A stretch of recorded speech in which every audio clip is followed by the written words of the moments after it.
This episode of Ham Talk Live is brought to you by Tower Electronics. For connectors, cables, and more, call 920-435-2973 or visit pl-259.com. And by ICOM. Heard it, worked it, logged it. Visit www.icomamerica.com/amateur for more information about ICOM radios.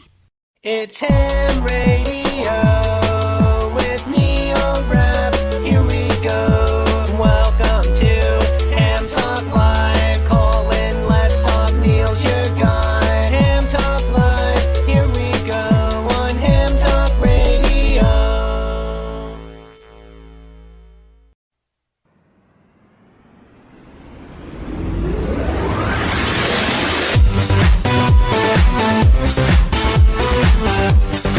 Hey, good evening, everyone. It's time for Ham Talk Live. It's episode number 267.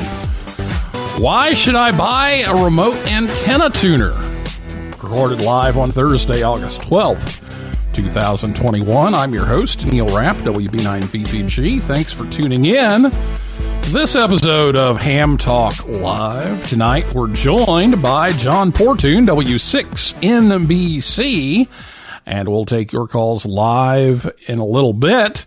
Last week here on the show, Karen Eve Murray, KD2GUT, was here to talk about the latest news from Amateur Radio Newsline. And if you missed that show, you can listen anytime at hamtalklive.com or on your favorite podcast app or on YouTube, or you can catch the rebroadcast of Ham Talk Live on WTWW. That's 5085 on your AM dial, Saturday afternoons at about 3:30 p.m. Eastern Time. So get your questions ready to go here about the remote antenna tuners. If you're listening to us live on Thursday night, you can give us a call after we introduce everything here. And let me give you the telephone number so you have it ready to go. Write it down, punch it in, whatever works for you. But I'll go ahead and give you the phone number so you'll have it ready, and then we'll take calls later on in the show. The number is 859-982-7373. Again, that's 859-982-7373. You can also tweet us. It's at Ham Talk Live on Twitter. And I will be back with John right after this word from Tower Electronics right here on Ham Talk Live. Thanks for choosing Tower Electronics. How may we help you today? We have PL259s, we have in connectors, we have SMA adapters, we have BNC adapters. What can I show you today? Where's the tower? Well, we don't actually have a tower with us, but we have all kinds of things you can use with a tower. We have power poles, antennas, soldering irons, and meters. Where's the tower? Ma'am, that's the name of our company. We can't haul towers to all the Hamfests across the country that we visit, but we have almost every connector and adapter you would need to connect your antenna that's on your tower. I don't think there's a tower back there. I really don't. Tower Electronics. Visit us at a Hamfest near you or call 920-435-2973 or see our whole catalog at pl-259.com. Sorry, one thing we don't have is a tower. Two antennas met on a roof, fell in love, and got married. The ceremony wasn't much, but the reception was excellent. You're listening to Ham Talk Live with Neil Rapp.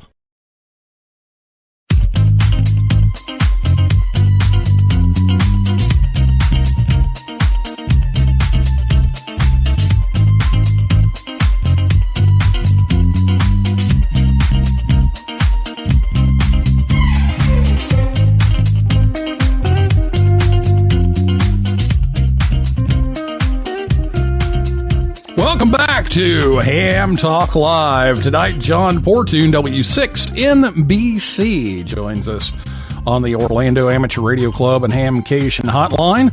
John's been a ham since 1965 and active on 160 meters all the way up to 2.4 gigahertz and helps people get licensed and helps new licensees further their ham radio experience. He manages a remote base on HF and VHF at Vandenberg Air Force Base. Does a lot of local 2-meter and 40-meter mobile from his RV, and he's married to KF6OEB and has 3 married children, 12 grandchildren. John retired in 2002. Spent most of his time working at, as his call reflects, KNBC in Los Angeles, and also Ampex Corporation and Sony Electronics, which all of us former broadcasters will recognize those companies. So, John, welcome back, and tonight we're talking about some antenna tuners. Indeed, one of my favorite topics. All right, so you asked the question, why should I buy a remote antenna tuner? So let's take a look at why we should do that. What are the advantages to doing a remote antenna tuner? Well, it's not so much advantage. It's more a necessity. And that's something that many hams don't realize. Auto tuners in general, of course, have been around for a long time. We know them very well. But to a large degree, tuners are still rather mysterious to many hams. They believe a lot of myths about them and often use them incorrectly. Part of the reason they do that is because they lack a clear understanding of two things. That there are 2 classes of tuners and 2 classes of antennas, and that these must be properly matched. I can go into that in a minute, but that's an introduction to this thing. We can go into those 2 topics here in a second. Yeah, sure.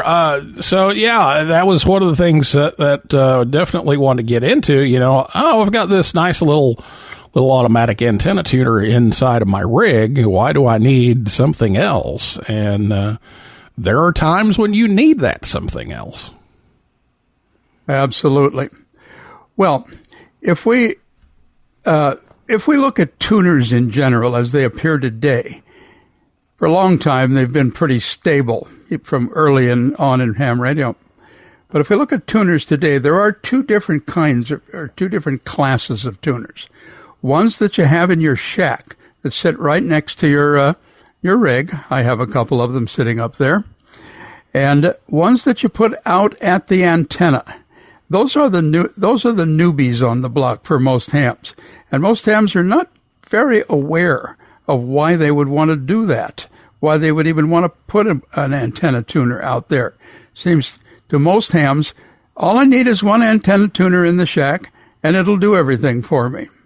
For example, I'm thinking about an MFJ Versa tuner that I have. Nice big 3 kilowatt thing. Works very well sitting here in the shack. And it's a very good tuner. But I also think, as you mentioned, about antenna tuners built into the rig. People say, oh, well, I bought that fancy radio and it's got an antenna tuner in there. That's all I ever need. Oh, no, that is not true. And also recently, other in-shack tuners, auto tuners, have appeared. For example, Palstar has a beautiful big one. MFJ has a new one. LDG makes a good one. I have an LDG 1000 auto tuner here in the shack. And that's what people think, that there's a universal tuner that they can use everywhere. That's just not true. And it's because of the second topic, which I'll mention here in a minute. Well, what are the times when does that nice little tuner button on your radio not cut the mustard here? Where does it not? Is it not sufficient? Well, hams began learning about this back some years ago when SGC introduced the first remote auto tuner, or when ICOM brought out the little AH4, which I've used very successfully in my mobile to tune up a CB whip on all bands. Had some great shootouts with all sorts of fancy screwdrivers. They work well. Or people like MFJ got into the market. But the big reason for a remote auto tuner is that there are two classes of antennas. This is kind of new to most hams. And the two classes of antennas, and they pretty much match the tuner types in rig and in shack and at the base. They pretty much match these two classes of antennas. Those antennas are resonant antennas and non-resonant antennas. Let's think about those two for a minute here. Let's consider resonant antennas, because this is the kind of antennas most hams today are used to. Our pioneers back in the 20s understood non-resonant antennas better. But today, most hams expect to have a resonant antenna. What's a resonant antenna? It's one that you can hook a SWR analyzer to, and no matter what band you put it on that it's made for, it'll show you pretty close to a 1-to-1 SWR. A good example might be a big beam that you would buy, or perhaps a spider beam, or maybe you've got a 5 BTV from Hustler that has some traps in it. If you hook an antenna analyzer to those guys on the bands that they're made for, they'll show you a low SWR. That's a resonant antenna. But now, what's the other kind of an antenna? And this is the new one to a lot of hams. They only think in terms of resonant antennas. And by the way, another common resonant antenna is just a simple dipole that you've used the magic formula and cut it to length. That's a resonant antenna. It's tuned to a resonant frequency. But what are non-resonant antennas? That's kind of a misnomer to many hams. Well, the military uses them frequently, where they'll put random whips on the back of their Humvees. And they've got a non-resonant antenna, and yet they use it on all HF bands. How do they do that? They do it with a coupler or a matching box or a remote auto tuner. Another example of a non-resonant antenna. Any of you guys out there ever thought about running a loop of wire around the edge of your house? And of course, a lot of people ask me about that one. Well, that's another non-resonant antenna. You can't hook an antenna analyzer to that loop of wire running around your house and get a low SWR. Or any of you ever put up one of those windsock flagpoles and run a bit of wire up it and try to use that as an antenna? Well, sure. Well, it can be, but it's a non-resonant antenna. To conclude this for a moment, other non-resonant antennas that hams are now using more frequently and are becoming used to using, random long wires. They're non-resonant antennas. They're not tuned up on a given frequency. ZEPs, Wyndhams, off-center fed dipoles. These are all non-resonant antennas except at a few spots. Or another example of a non-resonant antenna is suppose you put up a 40-meter dipole and you'd say, hey, I want to make a contact on 20 meters. And you grab your antenna tuner and you tune it up. That's a non-resonant antenna. Well, we'll let Neil comment here, and then I'll move on, and we'll talk about the most typical non-resonant antenna. So, if you've got something that's kind of close, those little, the little antenna tuner button does a wonderful job. But when the impedance is all out of whack, it just doesn't go. So let's talk a little bit about, again, the advantages to putting this thing outside and doing the remote and making that work. Sure. Well, let's consider a typical non-resonant antennas that a lot of hams are using. The now almost considered magical 43-foot vertical with radials. A lot of hams think, oh, that's a super antenna. Well, it is a good antenna. But you got to remember, it's a non-resonant antenna. You cannot, now let me emphasize that, put it in quotes, you cannot hook coax directly to a 43-foot vertical with radials and have it work correctly. Why is that? Well, if, as I've done, you take Easy Neck and you make an SWR plot across HF, you'll see that a 43-foot vertical is only resonant at roughly 5.5 megahertz, roughly about 17 megahertz, and it is resonant at 10 meters. That's the only band you could hook a coax directly to a 43-foot vertical and get it to work right. All other ham bands, it's very much non-resonant. It's a very, very odd impedance, all sorts of reactance present there. So so the 43-foot vertical is a classic example of where you need a tuner at the base. Okay, so it all comes down to loss. And you know, we were talking before the show, you're never, ever, ever going to totally, absolutely get rid of loss. It's a matter of how much loss are you willing to live with. And yes, so that's indeed true. Well, let me give you a little example. That's kind of where this goes, yeah. Sure.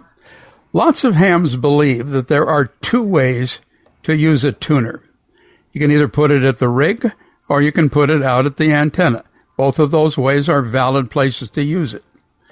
But the only way that both of those work correctly is when you have a resonant antenna out there, one that the manufacturer has made to be a low SWR at the bands you're using it on.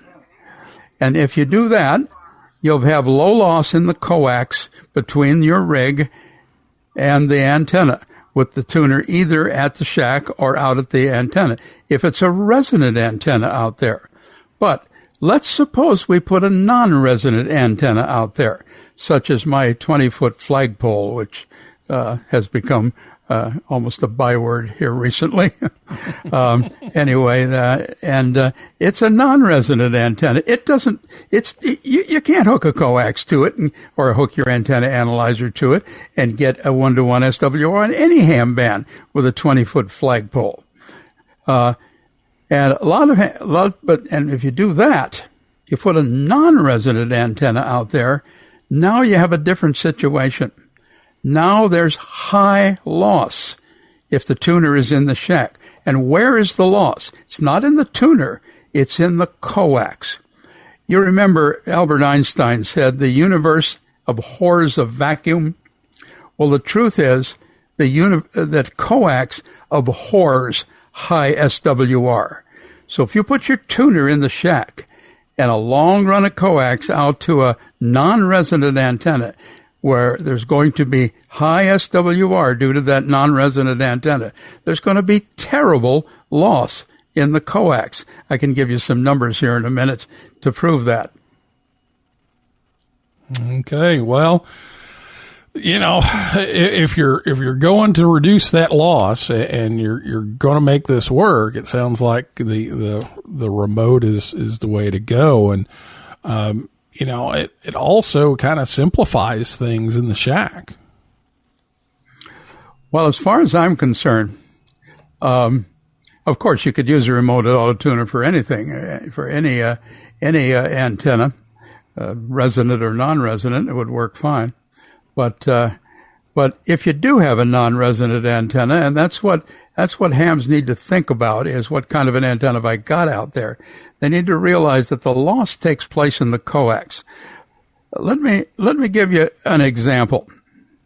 I've got some numbers here, which I'm going to have to enlarge a little bit so I can see them. Oh, come on. Oh, I hate it when you try to do things too quickly here. Okay, let's get this zoomed up a little bit here. There we go. All right. Now, if you use, let's say, a variety of common coaxes and open wire feeder line, and you put 100 watt, and you use 100 feet of it, and you put 100 watts into it, how much power can you expect to get out at the other end? Well, if you look in the handbook, you'll see some loss figures for coax, and they're true, but they're only true if the SWR in that coax is 1-to-1. The published figures are not for coax at higher SWRs. For example, I'll go through the quick set of numbers here. If you use RG58, which is relatively bad coax, and 100 feet of that, you'll get 85 watts out at the other end on 80 meters. If you use LMR 400, which is great low-loss coax, you'll get 95 watts out at the other end. And if you use 450 ohm ladder line, you'll get 99 watts out at the other end. 300 ohm ribbon line, you'll get 96 watts at the other end. But let's take a look at these same coaxes. If you allow that antenna out there to cause SWR in the line because it's non-resonant. Let's put a 10-to-1 SWR, and that's easy for a non-resonant antenna to generate. If you do that, RG58 is only going to put 55 watts out at the other end. LMR 400 will put only 79 watts out. Even 600, you have to go down to 600 ohm coax before you get most of the power out. But let's talk about 100-to-1 SWR. You say, oh, I never have 100-to-1 SWR. Sure you do. All sorts of non-resonant antennas, like that 43-foot vertical, will show you 100-to-1 SWR on the ham bands. If you have 100 feet of these coaxes at 100-to-1 SWR, which you can easily get with a non-resonant antenna, if you use RG58, you're going to get 11 watts out. If you use RG8X, you're going to get 14 watts out. If you use RG8, you're going to get 28 watts out. LMR 400, 28 watts. You use 300 ohm ribbon, you're going to get 31 watts. I think you can see the picture that's developing here. And by the way, let's notice something. People think our open wire line is lossless. They think, oh, well, I just run open wire line out to that non-resonant antenna. No, I'm reading you the amount of power you're going to get out right here. And notice the figures here. Look at the loss in 100 feet of 300 ohm twin lead. People think, oh, that's no loss in that. No way, Jose. Plenty of loss in 300 ohm twin lead. It's the same loss as in high quality coax, like LMR 400. So don't kid yourself. 300 ohm ribbon line is not lossless. You're going to, even 600 ohm ribbon open wire line you're still only going to get 3/4 of the power out if the SWR is 100-to-1. So you can see the loss that most people have, and the reason that antenna tuner belongs out at the shack, out at the antenna, not in the shack when you're running non-resonant antennas, is because of the line loss.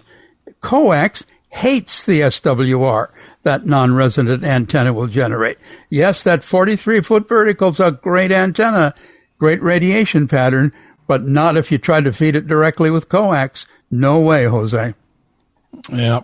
Those numbers speak very loudly. Whenever you're talking 80-90% loss, it's just you're pretty much down to QRP, but you're still not even radiating anything. So it's just a big. That's not to say that a QRP rig won't make contacts. I'm sure many of you right. have. I like to say my QRP rig has a pair of 3-500s in the output. I'm not one of these hams that thinks I've got to get down to the most lowest power I can possibly get. Anyway, even though the FCC says I should. Anyway, the conclusion of this talk, and we can wrap it up here, except for one myth that I want to conclude with here.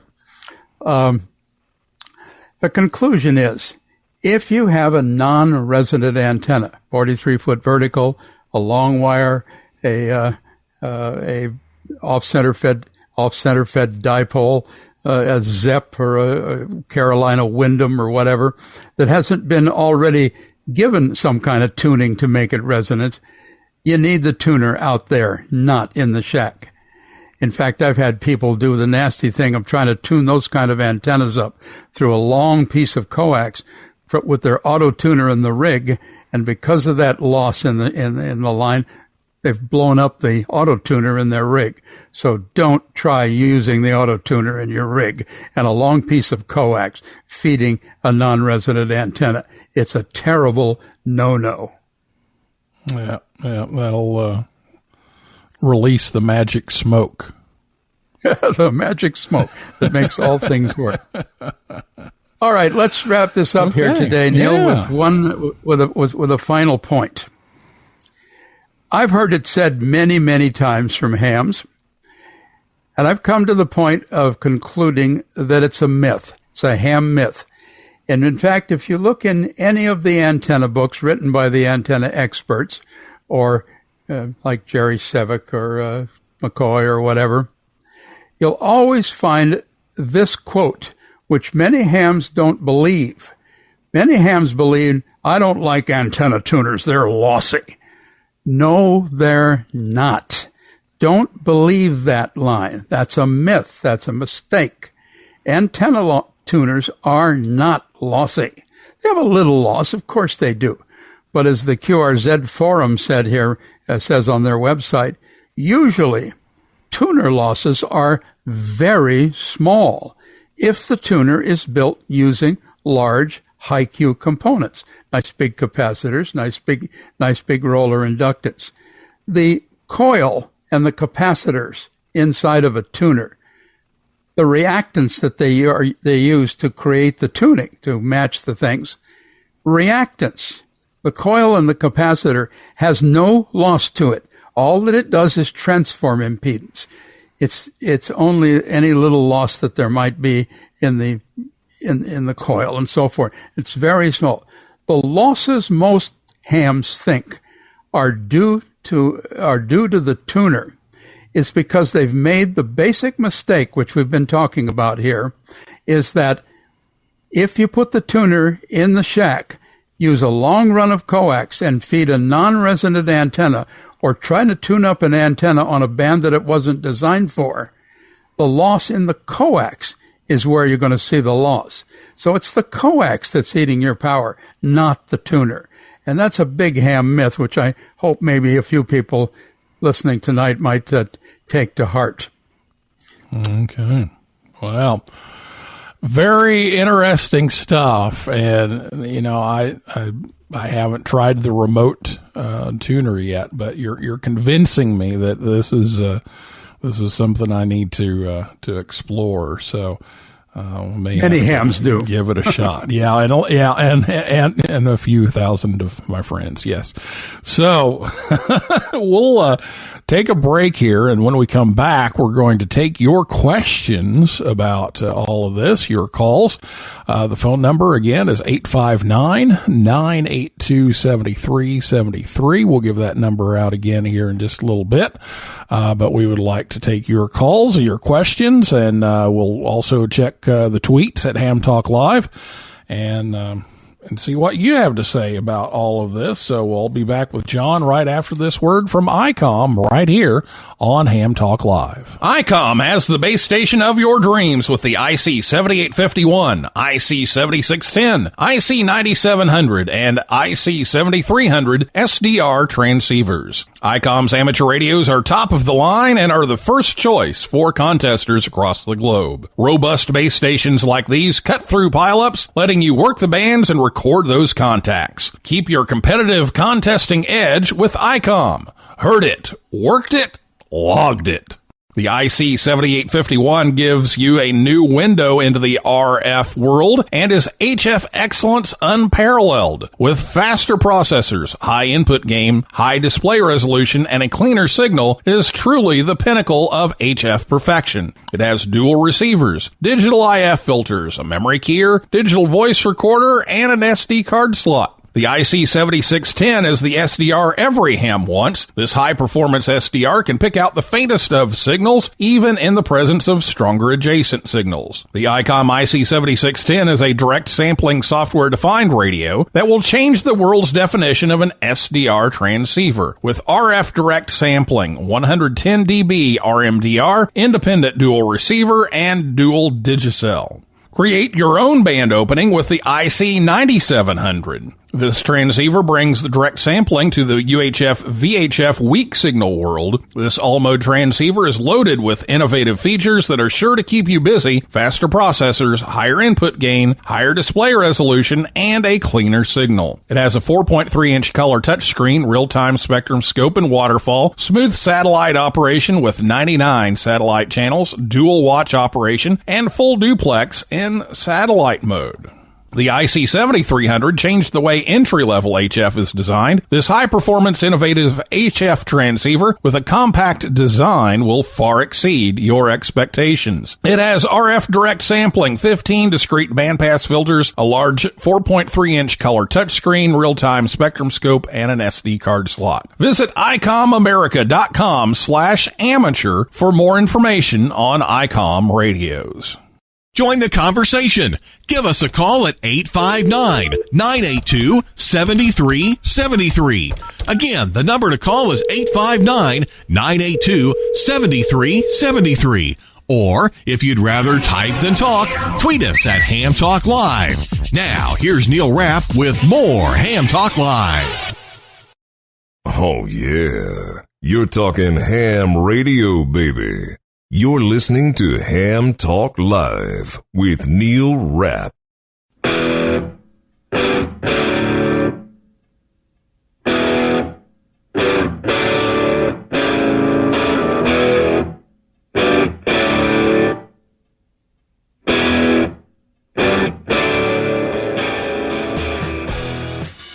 Welcome back to Ham Talk Live. Thanks to ICOM for sponsoring the show again tonight. Check them out at icomamerica.com/amateur.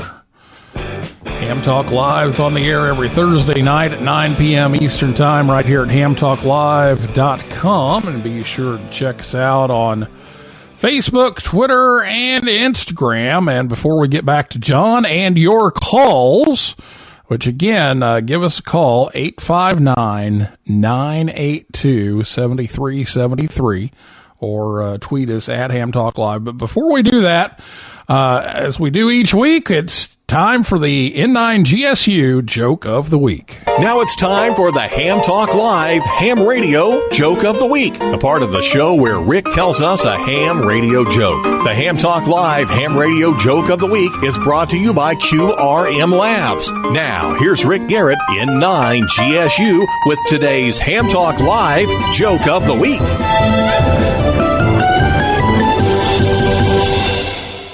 I was at the Indianapolis Ham Fest this weekend and decided to take a poll.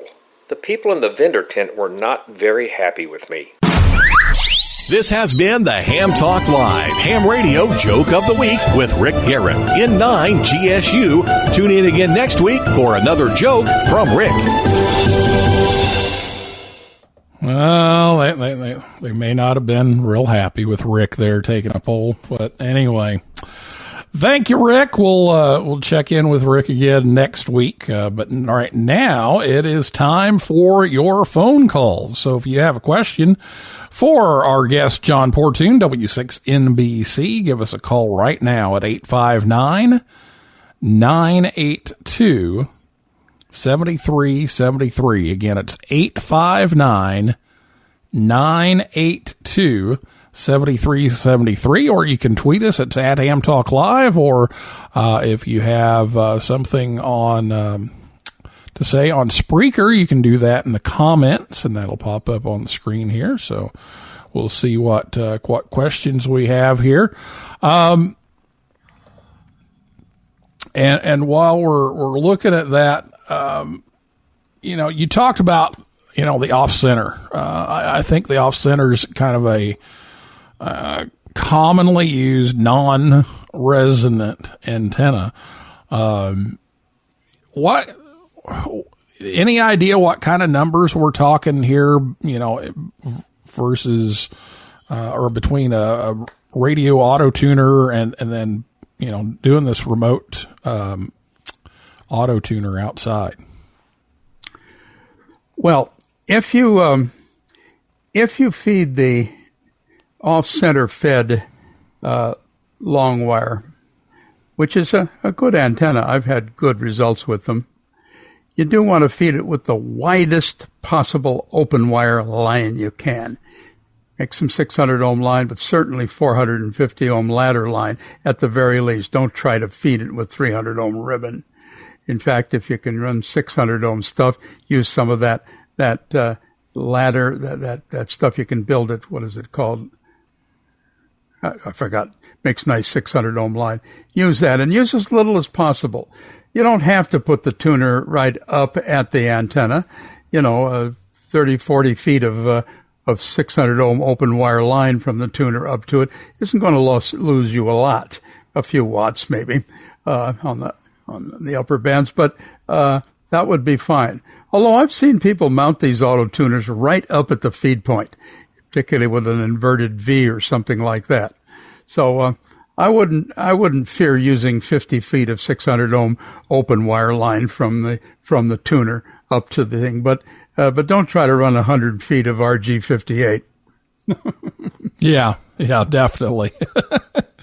That's just not going to cut it. So, all right. Well, let's again open up the phone lines 859-982-7373, or tweet us or comment in the chat here if you have a question or comment for John, W6NBC. We're talking about some antenna tuners tonight, and I guess the other myth while we're talking about antenna tuners is that somehow this is magically going to make that antenna resonant. Well, I like to think of the antenna as basically everything following the transceiver. That's the antenna system.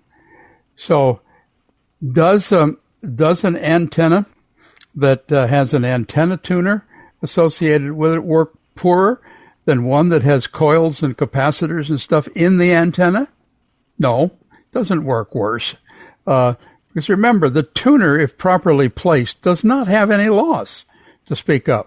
Very, very little loss.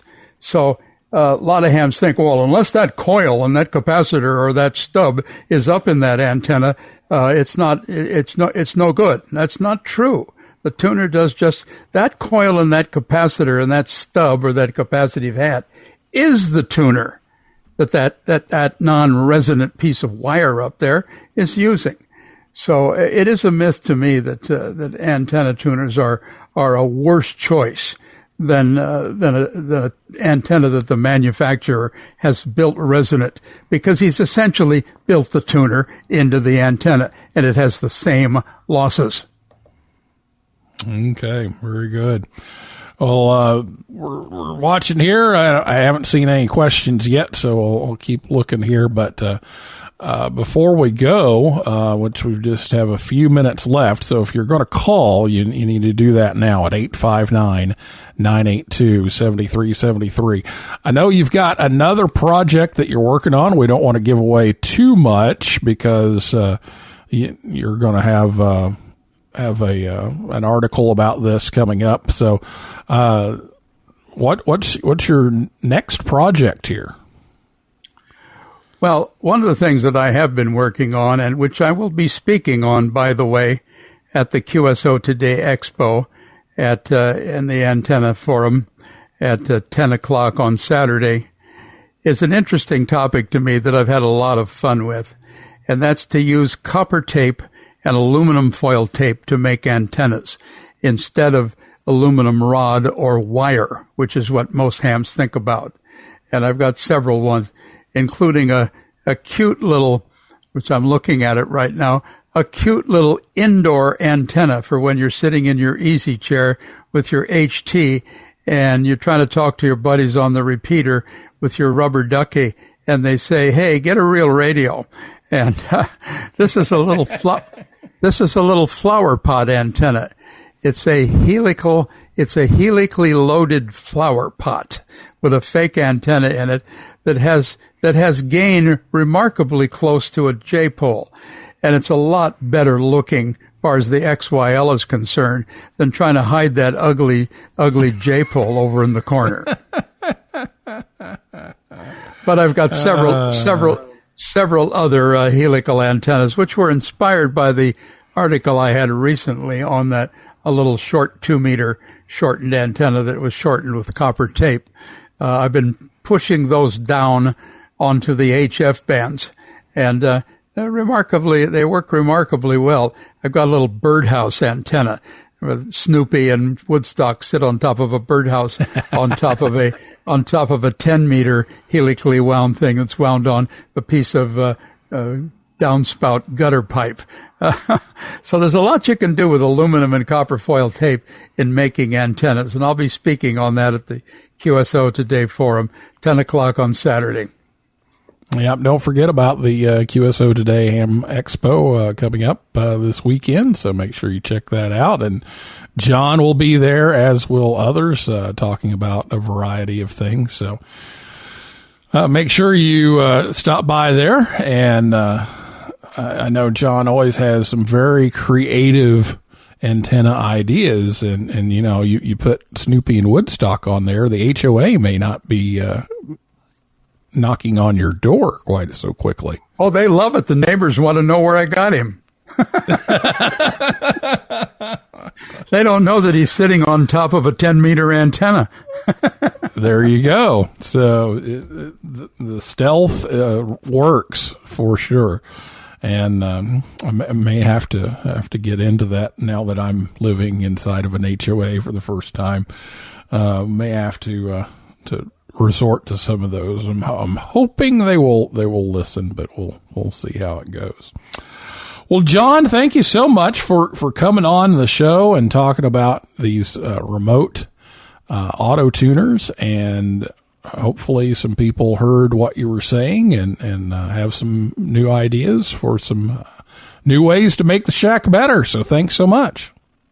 Oh, it's my pleasure. And I know maybe in some cases what I had to say is not exactly what people wanted to hear. In fact, I've noted that for quite a long time with the 20-foot flagpole. People don't want to hear, I got to put that tuner out there. Anyway, but unfortunately, that's basic physics. Thanks for having me, Neil, and we'll see you sometime later. All right. John Portune, W6NBC, thank you so much for being here. That is a wrap for this week's edition of Ham Talk Live. So thanks to John and everybody out there in cyberspace for listening tonight, and all the people over in the Spreaker chat, Jill and Chris. Thanks for being there as you often are, and hope things are going well for you. And we'll be back next week on Thursday night at 9 p.m. Eastern Time. Don Wilbanks, AE5DW, will be back. And alongside Don will be Faith Hannah Lee, KD3Z. And they will be here to talk about the Newsline Young Ham of the Year Award. So make sure you tune in next week for that. For a list of all of our upcoming guests, go to hamtalklive.com. And if you like the show, please leave us a review. Wherever you listen, that helps others find the show faster. So for now, this is Neil Rapp, WB9VPG, saying 7375, and may the good DX be yours.